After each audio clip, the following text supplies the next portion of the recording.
Welcome to the Poetic Resurrection Podcast, where we explore perceptions. How self-reflecting questions can give you a better understanding of self. I'm your host, Sonia Iris Lozada. Stay tuned.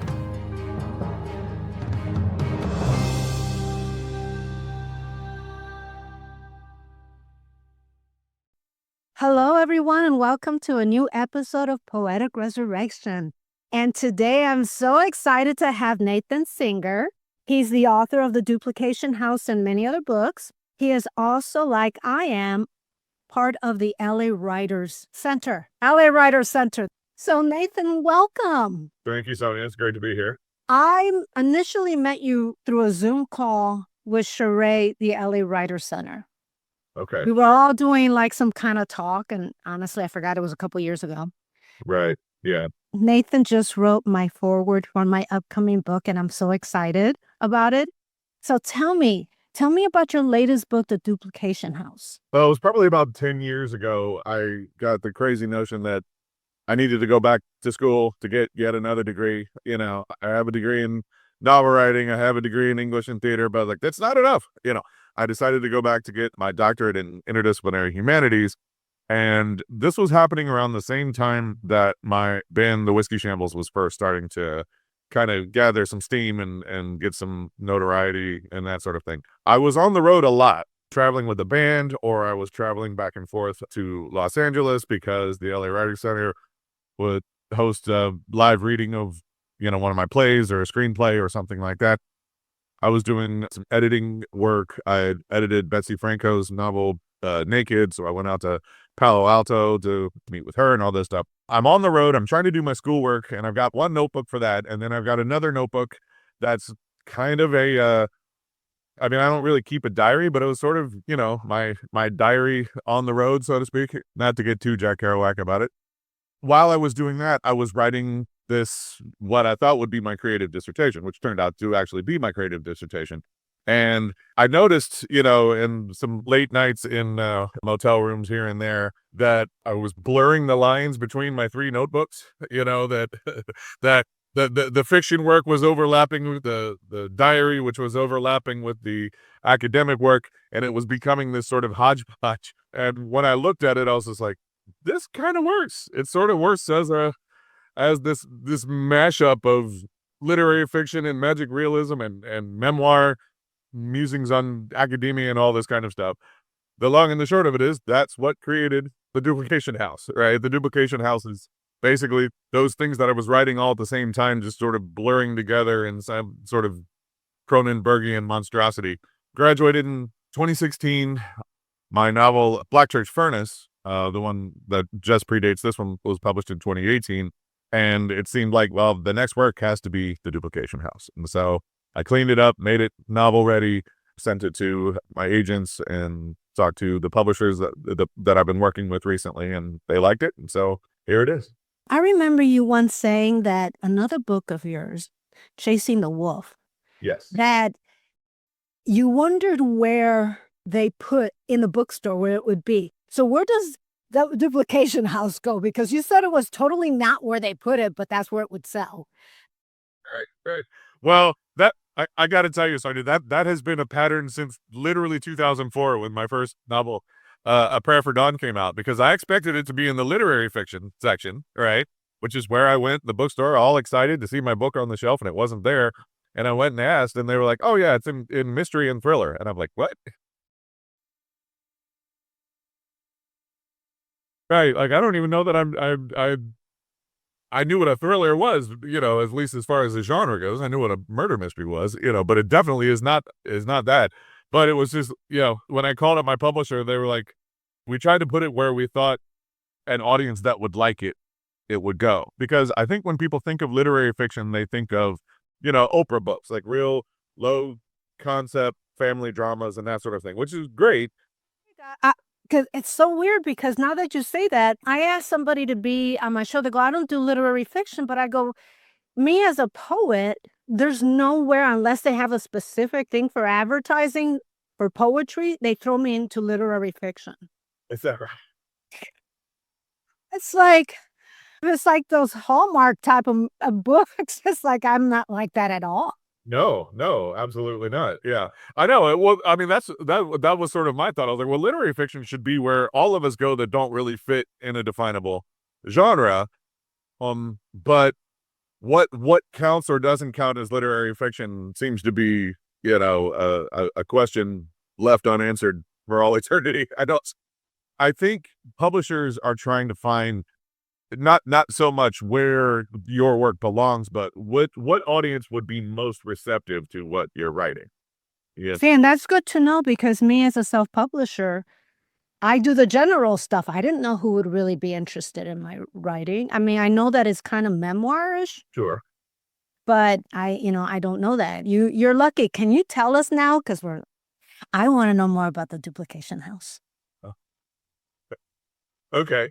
So the plot of it is, well, there's an author who lives in Ohio, but has, recently gone out once again to Hollywood to pitch his latest work, only to be shot down. Totally made up, not at all autobiographical here. And he gets a call from his agent to see if he would be interested in ghostwriting a book, because a young woman who had been missing for the last 20 years in rural West Virginia and everyone presumed was dead has suddenly appeared again after 20 years. She wandered into the woods at the age of 15, and now at 35, she came stumbling out of the woods, bloody and disheveled. She's not giving any statement, but she's apparently interested in putting out a book, and so she needs a ghostwriter. And so he travels down to West Virginia to meet with her, see if he can't figure out how to tell the story and figure out how to clean up, because she's obviously very traumatized and she hasn't been in proper civilization for 2 decades, and her story gets progressively weirder and weirder and weirder the more time he spends with her. He decides that she is too an unreliable a narrator, and so he just starts into the forests of West Virginia to get to the bottom of the mystery of where she's been for the last 20 years. And that's the broad pitch in a nutshell. But as the title would indicate, she has actually been inside a house for the last 20 years, a house Oh, deep in the woods. And so, yeah, he decides he's going to go investigate the house, even though she says, if you go in there, you're going to die or you're going to get trapped and then we'll never finish the book. And he's like, Falderall. All right. We don't we don't have a story if I don't go into the book. So because then the story ends there. It's like, oh, okay, let's make an essay instead. I'm going to ask you something, and if it's giving away anything, let me know. But the Duplication House, is that like an alternative reality? uh, I don't know that I would necessarily frame it as an alternate reality, but now that you mention it, you could sort of read it that way, because there is a version of life, as the author discovers when he goes into the house, that is very different. Like it's recognizable as the world that he would recognize as the real world, but it's off in enough way. I mean, the fact that there are people inside this house that cannot get out, and there isn't any like scientific explanation for why they can't. They just can't. Yeah. Now I'm curious because now I want to read it to see how she got out. Right. It's gnarly. I can't give it away, but it's gnarly. No. Don't give it away because I'm terrible at this. But if I see something and I want the answer, I'll go to the back of the book and I start reading it. And then I'll go back and start reading the middle of how it got there. I will be fascinated to find out what you think when you check it out. Yeah. Yeah. Somebody who read it recently sent me a message and said that they loved it, but it, and I quote, turned their brain to worms. Yeah, man, I wish I could put that on the back cover of the book. That's the thing, is that you want to try to collect as many quotes or something for someone to read it. Right. The hard part is getting someone to read it. Sure. That is the hardest part I have found. I go, it's a poetry book. It's really easy. Oh yeah.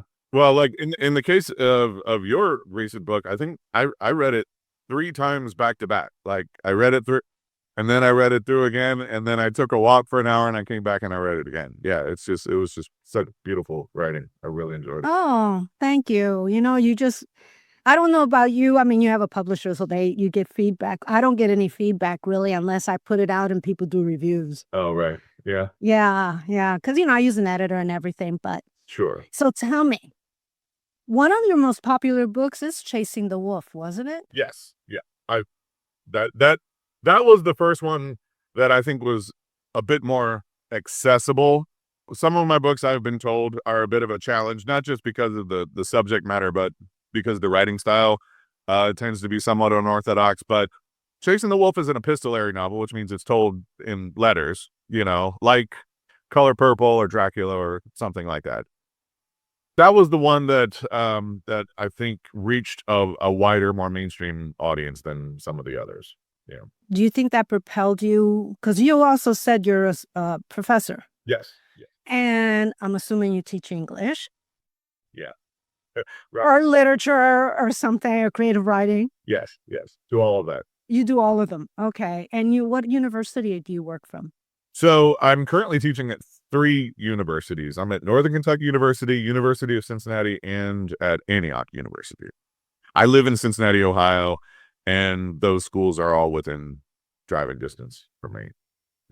Oh, so you're really close to the border then, Oh yeah. to Kentucky. Oh yeah, yeah, yeah. I mean, I could walk to the Ohio River from my house.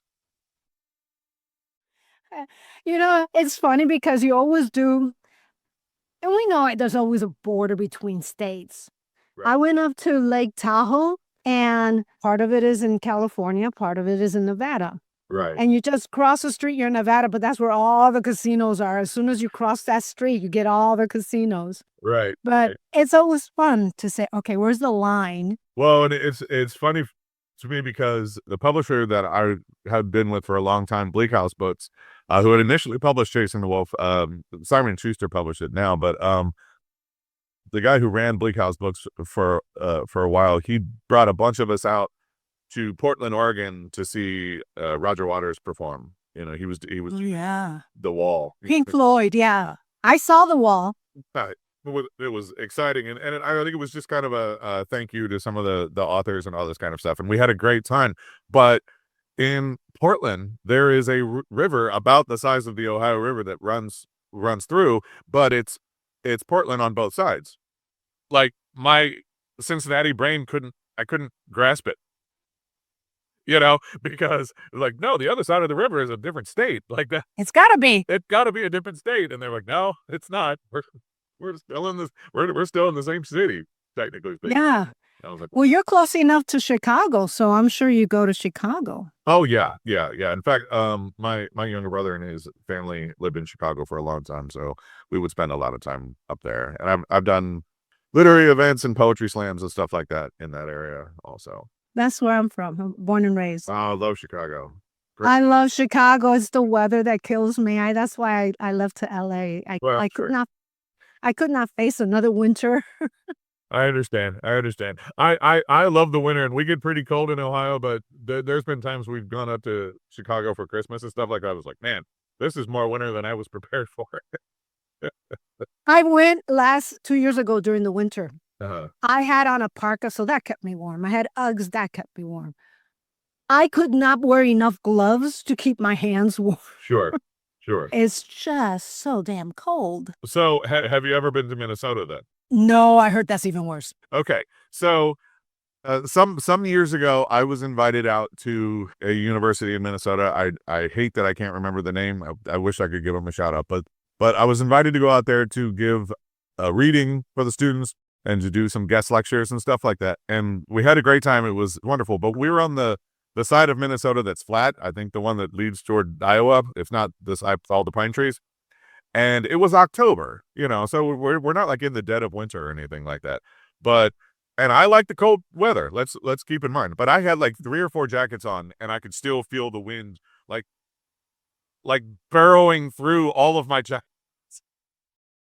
It felt like a crevice that it could go up. It's like you cannot wear a coat that's short. You have to wear one that covers up to your knees because you freeze. And that coat just, yeah.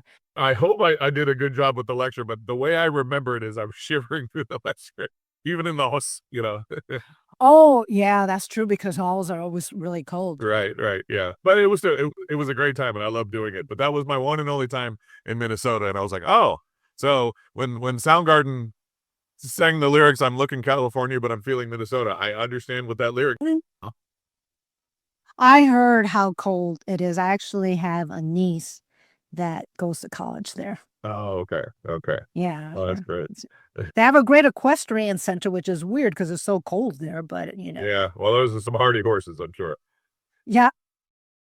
Do you wanna talk a little bit more about Chasing the Wolf and how Sure. the plot of that is? Six and the Wolf is one that it sounds like a genre novel. It sounds like science fiction, but I don't get into any actual science. The plot of Chasing the Wolf, there is a young interracial couple in New York.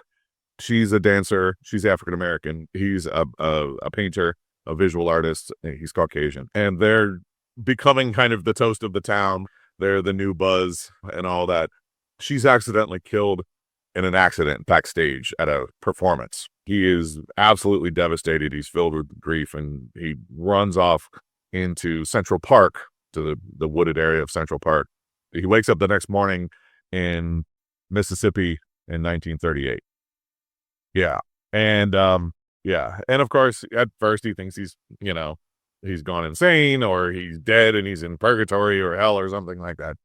But he gradually figures out what's going on, and he comes to grips with it and all that kind of stuff. And he's pulling a Frankenstein's monster, sneaking around at night, breaking into stores so he can get clothing appropriate to, all that stuff. So, once he's finally ready to join the regular society in 1938, he does so. He makes a couple of friends. He gets a job on a farm. Somebody hooks him up with somewhere to stay at a local boarding house. One of the maids at the boarding house looks exactly like his wife, who died in New York in 2001 or 2003. I can't remember. But of course, she doesn't know who he is, and she's had a whole life and all this kind of stuff. And so the story is him trying to build a relationship with her, albeit under, obviously very, very trying situation, because that would have literally been illegal at the time.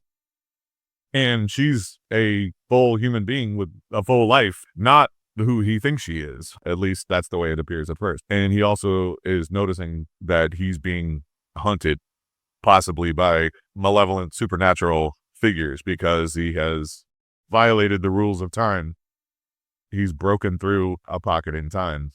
But the wolf in the title is the blues singer chasing the wolf, because he remembered a weird run-in that he had had in New York in the 21st century with this young Southern black man who seemed really out of place. And he pieced it together that was actually Chester Burnett, a.k.a. Howlin' Wolf. And so it was like, well, if Howlin' Wolf traveled from Mississippi 1938 to New York City 2003, then I can too. He goes about trying to find Howlin' Wolf and see if he can't get back home. But then he's not entirely sure he wants to go back home, because back home, the woman he loves is gone, and and she's here instead. So, and hilarity in here. Right. Yeah. That's a really different time I mean, you could have gone to jail for that. Oh yeah. Yeah. Yeah. It seems so weird to me that some states still has that in the laws.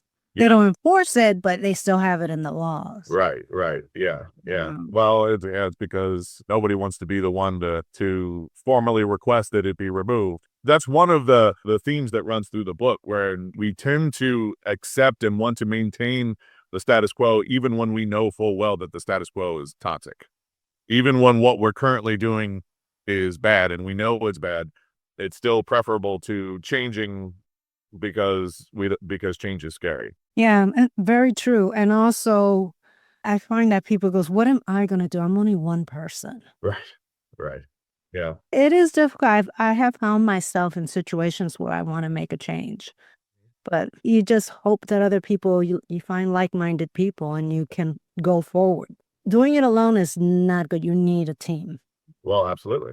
Yeah. Yeah, and that's like I find in life and everything. Like in your writing, when you write, you have a team. That's absolutely right. Yeah. Yeah. There is no such thing as a solitary endeavor, as far as I'm concerned. Even when something comes out and it's only got your name on it, you had a support group. There were people behind you, even if they were just there giving you encouragement or giving you a beta read or coming up with cover art for you or whatever it might be, Yeah, working as an ensemble is the way it goes. I mean, I have a strong background in theater and obviously in music, right? So being in a band and being in a cast is indelible to the creative process as far as I'm concerned. Even when I'm writing a book all on my own. It's funny because I was trained more on acting for film and TV. Uh-huh. I ended up, since I sing, I ended up doing musicals. Right. And I love it. It's a lot of work, musicals. Oh yeah. It sure is. Yeah. I mean, I absolutely love them. It's a lot. You have to be at least a triple threat at all times, right? Yeah, to know how to sing and dance. And I mean, I know how to dance, but I was like, you know how they call us an actor that moves well? Right. Which means you get thrown at the back of the stage, or which is upstage, really, Right. to just fill in, everyone else. Right. But I mean, if you're an ensemble performer in a musical, you're probably doing 10 times the work because you might potentially have to be multiple characters depending on the scene, and you have to do way more movement than the leads have to do. You have to sing harmonies where all they have to do is sing the main melody. I was in Evita. That was the most cast-heavy musical ever. Sure, yeah. Because it's like you go backstage, you get undressed, you come back on, you're a different town person, and Right. yeah, that's a heavy duty cast performance. It is. It's such a wonderful show, though.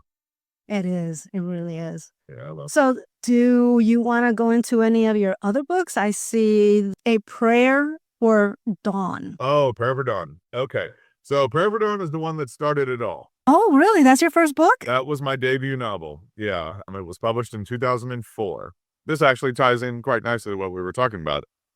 I'd actually written Chasing the Wolf first. I wrote that in the 2000, maybe. Weirdly enough, even though the book is set mostly in New York and in rural Mississippi, both two areas that I've hung out a lot and I enjoy, I actually wrote most of Chasing the Wolf in London. Of all places.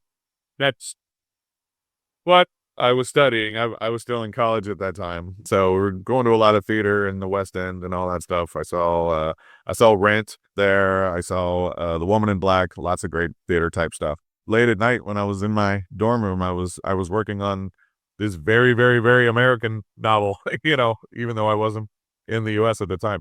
When I finished Chasing the Wolf, I didn't really try to shop it or anything. It was just, that was kind of my first foray into writing a novel, and I just had never done it before. With A Prayer for Dawn, I was doing a lot of these kind of avant-garde solo spoken word shows at that time.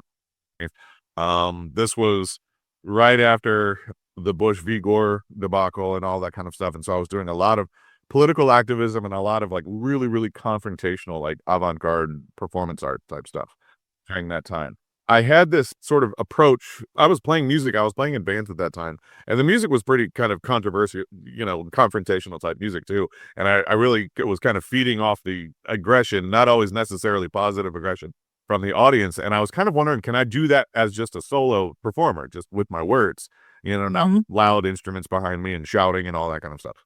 And so I started to do these like really confrontational performance art pieces. Without kind of realizing it, I was writing a novel in real time because I would just sort of think of a character and then I would get up on stage as that character. And my sort of my approach would be, if the audience kind of politely clapped afterwards, then the material was maybe I'll keep it, maybe I won't. But if I get up on stage and people are angry and they're shouting at me or they're leaving the theater or they want to fight afterwards, I'm like, it's going in the book. What is the plot or the premise? Don't give it all away. Don't give it all away. The story more or less takes place in real time. I think it starts roughly in the summer of 2001 and it ends roughly in the late winter, early spring of 2002. Okay. Because that was around the time when I started to do these performances. And then September 11th happened. And at that point, basically everything that I would do, like I would get up on stage and I would do my thing, and it went into the book, and I didn't even filter it or anything like that. And I figured like I'll pull a William Burroughs and try to make sense of it after it's done. And if it's garbage, it's garbage. But at least I did it. So the plot, such as it is, there's these kind of misfit artists kind of on the fringe of society that are creating work that nobody really cares about. It's all just kind of underground stuff. It's, zines and underground art, graffiti art, independently produced hip hop, all this that's marginal, tolerated, but not really celebrated by the mainstream. And that was okay. But then September 11th happens, right? And September 11th of 2001. Now all of a sudden there's this talk of being loyal and homeland security and, and all this kind of stuff. And, we don't joke about these things anymore. And are you loyal to the administration and all this kind of stuff? That's what I was feeling and seeing in the culture at large. And that became part and parcel of what the book is all about. Right. So you have these people that were, kind of misfits, miscreants, don't really fit into society, but aren't necessarily causing any problems. But now all of a sudden their work is getting all this scrutiny. Some of them are on the run from the law and all of this kind of stuff. And the Dawn in the title is one of the artist's 8-year-old daughter. Her name is Dawn.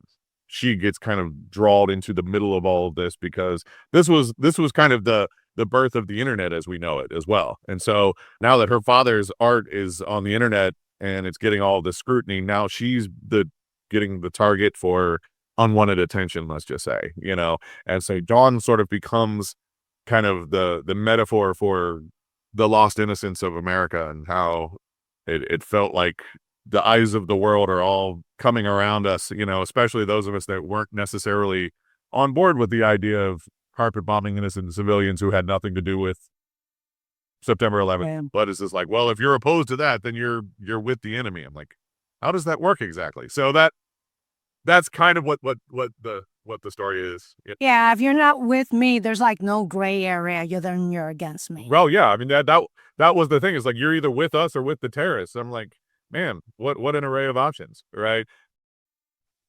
So it's a dark contemporary satire. It's a satire of American culture in the early 21st century is basically what it is. Got it. That's the book that at this point I'm glad that I wrote it. I definitely I wouldn't approach the subject matter the same way now. Now I'm 20 years older and all this kind of stuff.